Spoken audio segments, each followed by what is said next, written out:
오늘은 로마서 강의 15번째 시간으로 로마서 2장 25절부터 29절의 말씀을 표면적 신앙에 빠지지 말라라는 제목으로 증거하도록 하겠습니다.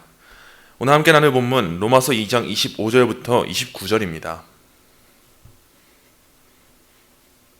로마서 2장 25절부터 29절 우리 한 목소리로 읽겠습니다.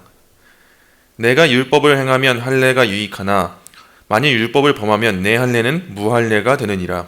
그런즉 무할례자가 율법의 규례를 지키면 그 무할례를 할례와 같이 여길 것이 아니냐. 또한 본래 무할례자가 율법을 온전히 지키면 율법 조문과 할례를 가지고 율법을 범하는 너를 정죄하지 아니하겠느냐. 무릇 표면적 유대인이 유대인이 아니요 표면적 육신의 할례가 아니니라. 오직 이면적 유대인이 유대인이며 할례는 마음에 알지니 영에 있고 율법 조문에 있지 아니한 것이라. 그 칭찬이 사람에게서가 아니요 다만 하나님에게서니라. 아멘. 로마 카톨릭과 기독교 신앙 사이에, 그리고 더 엄밀하게는 로마 카톨릭과 장로교 신학 그리고 신앙 사이에는 여러 차이점들이 존재합니다.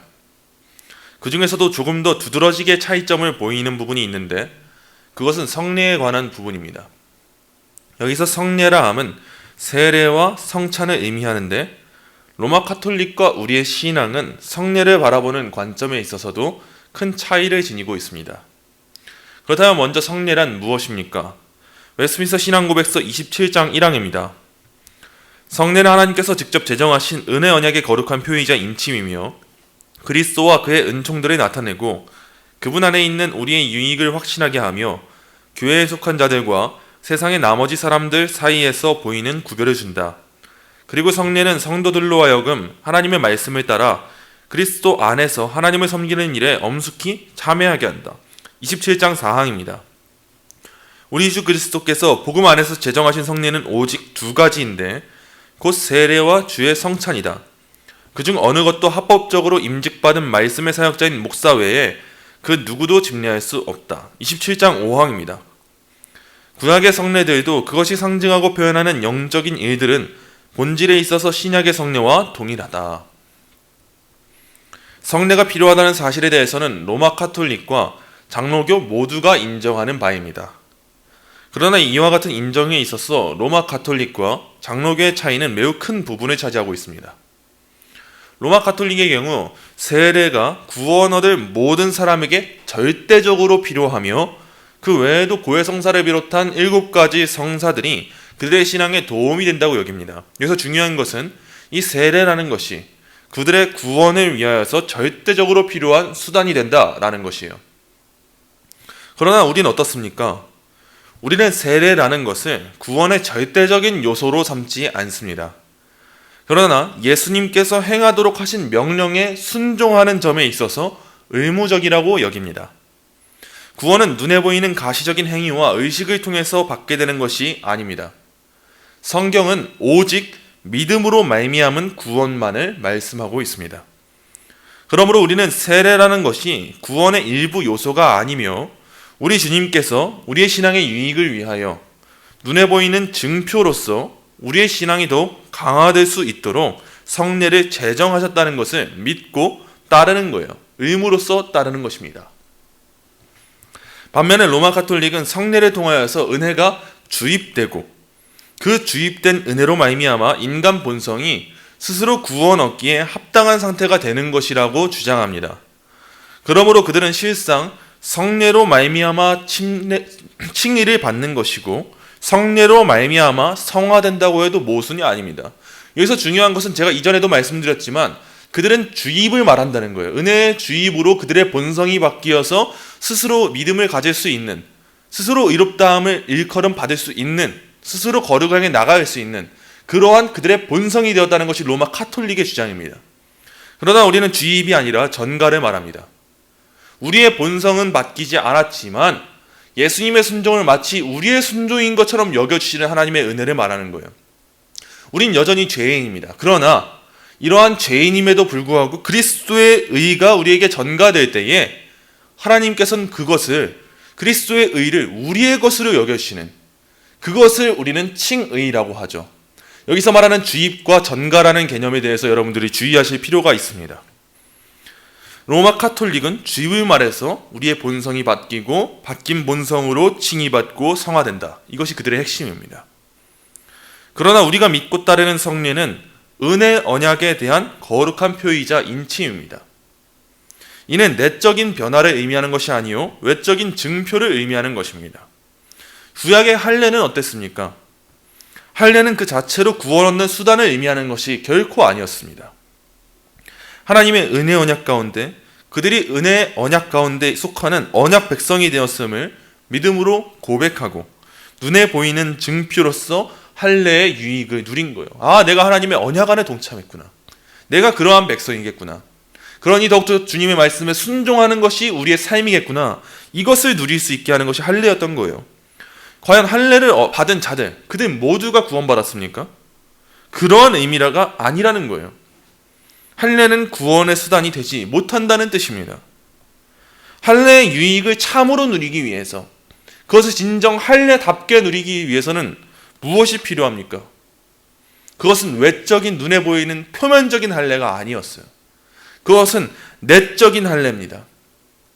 오직 믿음으로 그분의 언약 백성이 될 때에 우리는 외적인 표징을 통하여서 우리의 믿음을 강화시킬 수 있는 것이에요. 성령께서 우리를 내적으로 인치실 때에 외적인 인침으로서의 세례를 참된 유익으로 여길 수 있는 것입니다. 다시 한번 말씀드립니다. 외적인 표징으로 겉으로 드러나는 무언가로 우리의 내적인 변화를 증거할 수 있는 것이 아닙니다. 우리의 신앙의 선배들은 이와 같은 로마 가톨릭의 전제를 없애고 그로부터 참된 말씀으로 돌이키기 위하여서 목숨을 다했습니다. 참으로 성례의 유익을 누리는 자들은요, 내적인 변화로 말미암아 외적인 인침을 받는 자들이요. 그러나 인간의 본성은 표면적으로 드러나는 것을 의지하여 나의 내면까지도 변화되었다고 여기기를 좋아합니다. 왜냐하면 이를 통해 우리 자신의 공로를 주장할 수 있기 때문입니다. 내가 이거 했다. 나도 결국 이렇게 할 수 있는 존재였다. 이것을 주장하고 싶어하는 것이 바로 우리의 본성이기 때문이에요. 그러나 우리는 이와 같은 형식주의와 표면적 신앙을 지니기를 좋아하는 것이 바로 우리라는 사실을 알면서 그러한 늪에 빠지지 않기 위하여서 경각심을 가지고 깨어있고 분별해야 하는 것입니다. 오늘의 말씀을 통하여서 우리가 이러한 표면적인 신앙에 빠져 있지는 않았는지, 외적인 것을 통하여서 나의 내적인 것을 다 변화시켰다고, 내가 스스로 무언가를 해냈다고 자랑거리 삼는 모습이 우리에게 있지는 않았는지, 그렇다면 우리가 진정 의지하고 붙잡아야 할 바른 기독교 신앙은 무엇인지를 오늘 말씀을 통해 함께 살펴보기 원합니다.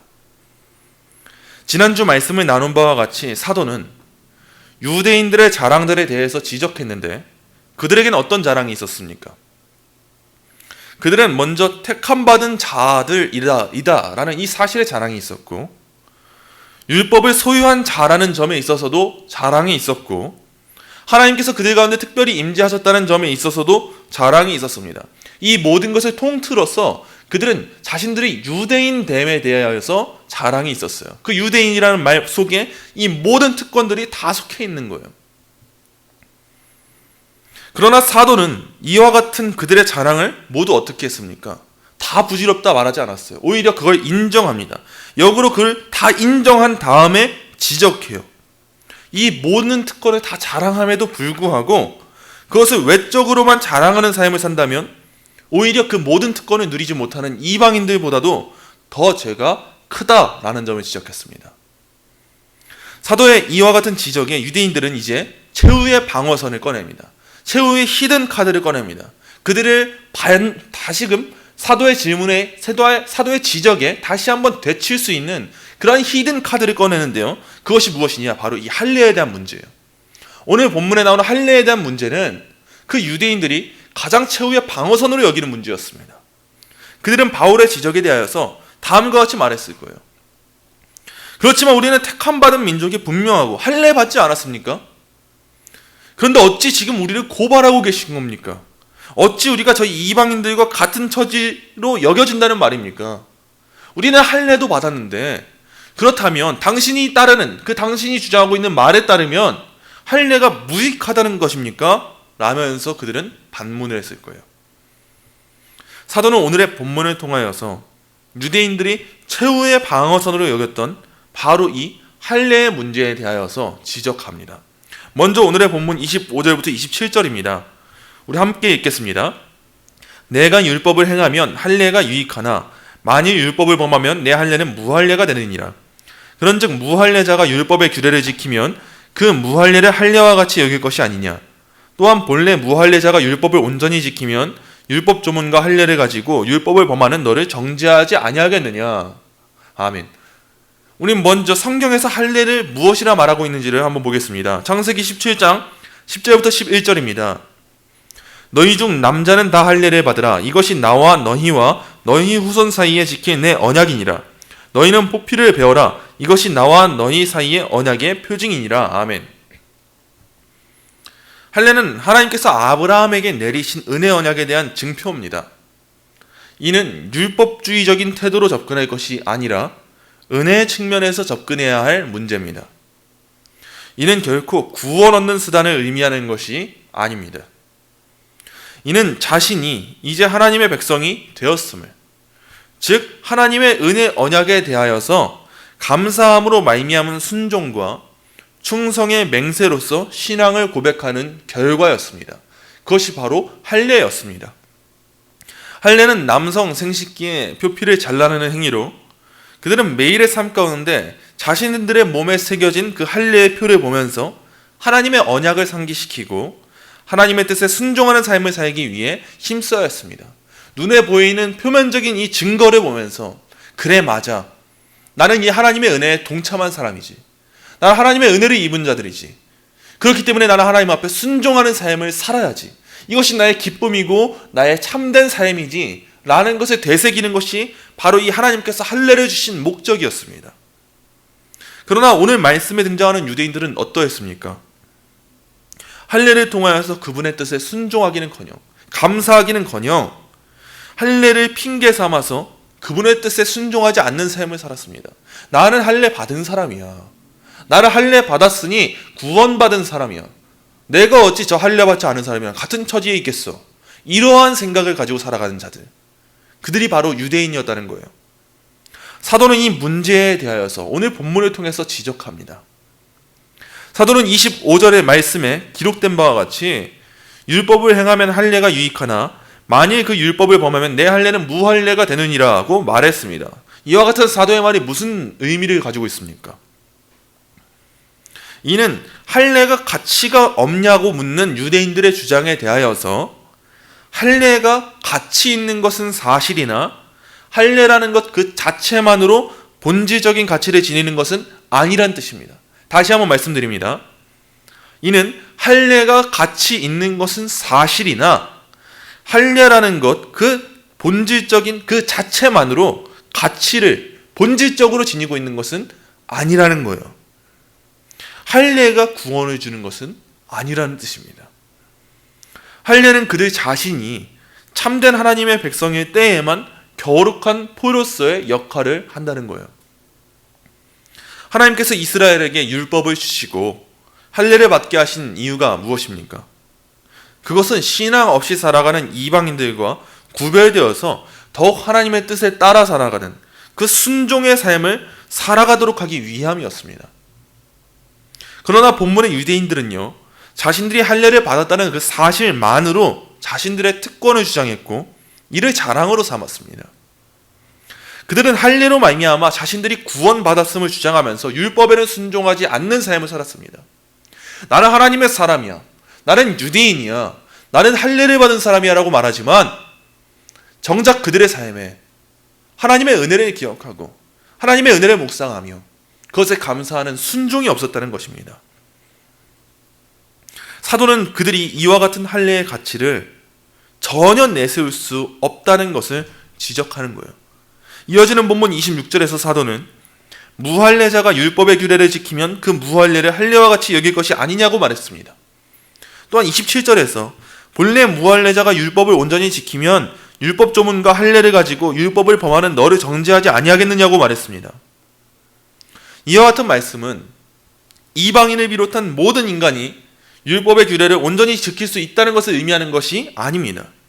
이것은 일종의 가정법으로 만일 이방인이라 할지라도 율법을 지켜 행한다면 할례를 받았느냐 받지 않았느냐에 관한 그 문제는 결코 중요하지 않다는 거예요. 왜요? 하나님께서는 그분의 뜻을 따르는 자들을 기뻐하시기 때문입니다. 그러므로 사도는 유대인들에게 할례라는 것 그 자체가 그들로 하여금 이방인들과 하나님의 심판대 앞에서 구별되게 하는 수단이 아니라는 것을 말해주고 있는 거예요.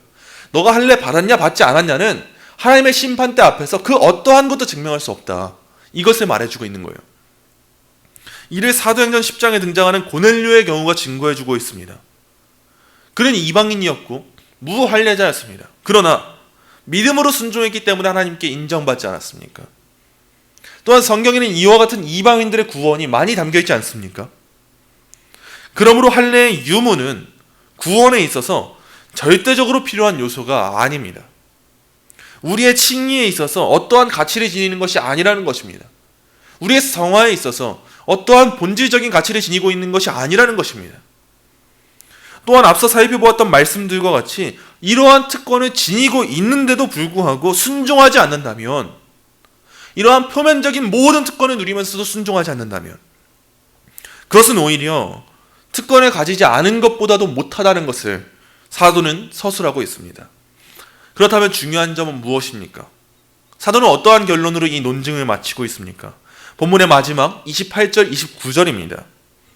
우리 함께 읽겠습니다. 무릇 표면적 유대인이 유대인이 아니요 표면적 육신의 할례가 아니니라. 오직 이면적 유대인이 유대인이며 할례는 마음에 할지니 영에 있고 율법 조문에 있지 아니한 것이라. 그 칭찬이 사람에게서가 아니요 다만 하나님에게서니라. 아멘. 사도는 진정한 유대인은 어떠한 자들인지에 대하여서, 또한 진정한 할례는 어떠한 것인지에 대하여서 이와 같은 구절을 통해서 서술했습니다. 사도는 표면적 유대인이 유대인이 아니요 표면적 육신의 할례가 아니라고 말했습니다. 유대인들은 눈에 보여지는 이 표면적인 혈육과 행위, 또한 이러한 소유, 그 상태 등을 통해서 자신들의 유대인됨을 자랑했지만 그것은 참된 유대인이 아니었습니다. 그들의 조상이 아브라함이라고 해서, 그들이 율법을 소유하고 있다고 해서, 그들이 눈에 보이는 할례를 받았다고 해서 진정한 의미의 유대인이 아니라는 뜻입니다. 이는 다 외적인 것에 불과하며 모두 불필요하고 무의미하다, 이런 거 다 필요 없다라는 걸 의미하는 게 아니에요. 다만 내적인 변화 없이 외적인 것만을 자랑하는 건 절대로 참된 자랑거리가 아니라는 거예요. 율법이 필요 없는 게 아니고 유대인인 것이 중요하지 않은 것이 아니고 할례가 중요하지 않다는 게 아니에요. 이건 다 외적인 것이지만 외적인 것은 그 자체만으로는 가치가 없다. 진정한 내면의 참된 유대인, 참된 할례가 되지 않고는 그것은 다 불필요하다. 이것을 말하고 있는 것입니다. 그렇다면 참된 유대인은 어떠한 자들입니까? 사도는 29절에서 오직 이면적 유대인이 유대인이며 할례는 마음에 할지니 영에 있고 율법 조문에 있지 아니한 것이라고 말했습니다. 이와 같이 참된 유대인은 표면적인 신앙을 드러내는 자들이 아니요 이면적인, 즉 내적인 마음의 할례를 받은 자들입니다. 겉으로 드러나는 표피를 잘라내었다고 그들이 진정한 유대인이 된 것이 아니에요. 자기 마음의 표피를 잘라낸 자야말로 진정한 유대인이며 진정한 하나님의 자녀들이고 진정 구별된 자들입니다. 그러나 이 일을 스스로 행할 수 있는 자가 존재합니까? 존재하지 않습니다. 죄인된 인간은 스스로 하나님 앞에 나아갈 자가 그 누구도 없습니다. 죄인된 인간은 스스로 하나님의 법에 순종할 자가 그 누구도 없습니다. 어떠한 방법을 동원한다 할지라도 그 마음에 참된 할례를 스스로의 능력으로 받을 수 있는 자는 없습니다. 그러나 이 일을 행하시는 분이 누구십니까? 하나님이십니다. 사도는 이와 같은 하나님의 능력을 로마서에서 앞선 1장, 2장에서 지속적으로 증거하고 있는 것입니다. 앞서 사도는 이방인들도 구원받을 수 없다, 하나님의 진노 아래 놓여 있다 말했고, 이 말을 들은 유대인들은 그래 맞습니다. 맞아요. 저 이방인들은 다 진노를 받아야 돼요. 라는 자세로 있었기에 사도는 다시 한번 너 사람을 판단하는 사람아, 남을 판단하는 사람아, 너도 그들과 다르지 않다. 오히려 너는 더 심하다. 너는 더 극심하다. 너는 지금 유대인이라는 명목만으로, 너가 율법을 가지고 있다는 명목만으로, 너가 할례를 받았다는 명목만으로 너 자신을 하나님의 심판대 앞에 서지 않을 것처럼 여기지 않느냐. 하나님의 진노가 너에게도 임하는 거다. 우리 인간은 다 그런 존재다. 스스로의 힘으로 결코 하나님 앞에 나아갈 수 있는 자가 단 한 명도 없다. 그러나 너가 지금 믿음으로 고백하고 있고, 너가 지금 하나님 앞에 무릎 꿇고 나아가고 있는 것, 이것은 그 믿음마저도 하나님께서 은혜로 주신 것이고, 우리는 스스로 할 수 없는 그 일을 너희에게 돌리신 하나님의 능력이다. 나는 지금 볼 복음을 부끄러워하지 않는 것이고 자랑스러워하는 것이다. 이것을 사도가 말해주고 있는 거예요. 그렇다면 이러한 복음을, 이러한 하나님의 능력을 진정 알고 고백하는 자는 이 본문의 유대인이 그러했던 것과 같이 자기 자신의 표면적인 존재와 표면적인 행함을 자랑할 수 있겠습니까? 그럴 수 없습니다. 인간은 표면적인 것들을 내세우며 자랑하겠지만 우리 하나님은 표면적인 것이 아니요 이면적인 마음의 할례를 보시며 그 실상을 보십니다. 인간을 우리가 속일 수 있겠지만 우리가 하나님을 속일 수는 없는 법입니다. 그렇다면 유대인은 과연 누구에게 칭찬받기에 힘써야겠습니까? 이들은 사람에게 칭찬받기를 즐겨하던 자들입니다. 우리는 사람을 누구나 속일 수 있습니다. 그러나 하나님을 속일 수 없습니다. 사도는 이 점을 명확하게 세우면서 그 칭찬이 사람에게서가 아니요 다만 하나님에게서니라 라는 말씀으로 유대인들의 환상을 깨뜨리며 오늘의 본문을 끝맺습니다. 말씀을 맺습니다. 사랑하는 성도 여러분, 우리는 로마서 2장의 말씀을 통하여서 형식주의와 표면적인 신앙에 빠진 유대인들의 실상을 살펴보았습니다. 그러나 이와 같은 말씀을 살펴보면서도 우리는 바울이 유대인들에게 말하듯 남을 판단하는 사람아 라는 말을 들어 마땅한 자들인 것처럼 행하고 있지는 않습니까? 로마서 2장의 말씀을 살펴보면서 우리는 얼마나 유대인들이 이방인들을 보면서 그러했던 것과 같이 우리 자신이 유대인들과 다른 사람이라고 느끼진 않았습니까? 우리는 얼마나 당연하게 유대인들은 지적받아 마땅하다고 여기면서 우리 자신은 얼마나 당연하게 지적받지 않아도 된다고 여겼습니까? 그러나 유대인들을 통하여서 살펴본 그들의 표면적인 신앙의 모습들이 바로 우리 자신에게 있진 않았는지 우리 자신을 돌아보면서 다시 한번 점검하고 적용해보기 원합니다. 때론 우리가 어떤 특별한 민족이라는 의식에 사로잡혀서 우리의 순종은 눈꼽만큼도 없으면서 우리를 얼마나 자랑하려고 했는지, 때론 우리가 율법을 소유했다는 이유만으로, 때론 우리가 눈에 보이는 표면적인 표피를 잘랐다는 이유만으로, 눈에 보이는 무언가에 헌신을 했다는 이유만으로, 눈에 보이는 무언가에 경건을 행했다는 이유만으로 우리를 구원받기 합당한 사람들로 여겨오진 않았는지, 그러한 표면적인 것들로 칭찬받기에 힘쓰진 않았는지 우리의 모습을 돌아봐야 합니다. 우리는 언제나 표면적인 것에 속아서 우리의 이면을 보지 못할 때가 얼마나 많은지 모릅니다. 그러나 잊지 마십시오.